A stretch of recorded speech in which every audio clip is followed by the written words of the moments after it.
इनकी ज़मीन पर नहीं, भोला शाह जी हाई कोर्ट से अपनी ज़मीन पर डिग्री प्राप्त की। सरकार एक्स पार्टी थी, उसके बावजूद डिग्री हुई। और उसके बाद जिस तरीके से कुछ दो चार दलाल सिर्फ अपनी दुकान चलाने के लिए जिस तरीके की राजनीति कर रहे और जिस तरीके के आदिवासियों का इस्तेमाल कर रहे हैं, मैं समझता हूँ आदिवासी इस्तेमाल हो रहे हैं और कुछ ही लोग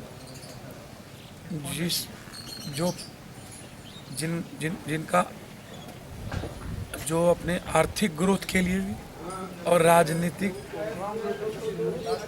चीज़ों के लिए भी इन कामों को जहर की तरह नासूर बन करके जो काम कर रही है उसे रोकना चाहिए।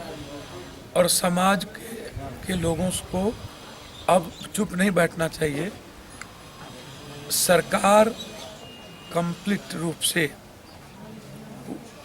पूर्णिया में तो समझ लीजिए कि दलाल और प्रशासन के गठबंधन का नतीजा है कि आम लोग यहाँ त्रस्त हो गए, किसान त्रस्त हो गए, छोटे व्यापारी, मंझले व्यापारी और मिडिल क्लास के लोग बिल्कुल पूर्णिया में अब जीने की स्थिति नहीं है। स्थिति यह है कि यह शायद कभी यह पूर्णिया की भूमि बहुत बड़े नरसंहार या हादसे का केंद्र बिंदु न बन जाए, और सरकार भी शायद यही चाहती है। राजनीतिक व्यक्ति की इच्छा शक्ति समाप्त हो गई। जनप्रतिनिधि जो है पूर्णिया का पहले से ही निपुंसक है। सिर्फ उसे अपनी कुर्सी, अपनी वोट की राजनीति, समाज को बचाना, समाज की हिफाजत करना या समाज की खुशी किसी भी तरीके, चाहे वो आदिवासी हो, चाहे वो जमीन मालिक हो, चाहे वो किसान हो, चाहे वो मजदूर हो, किसी भी व्यक्ति की खुशी के लिए इनका कोई प्रयोजन और इनका कोई भी कार्यप्रणाली नहीं है। ये सिर्फ राजनीति कर रही है और मुखदर्शक बन करके या भविष्य में भी अपनी राजनीति को मजबूत करना चाहती है। बस यही इसका काम। हम चाहेंगे कि पूरे पूर्णिया के लोगों को गोलबंद होकर के सरकार के खिलाफ आना चाहिए।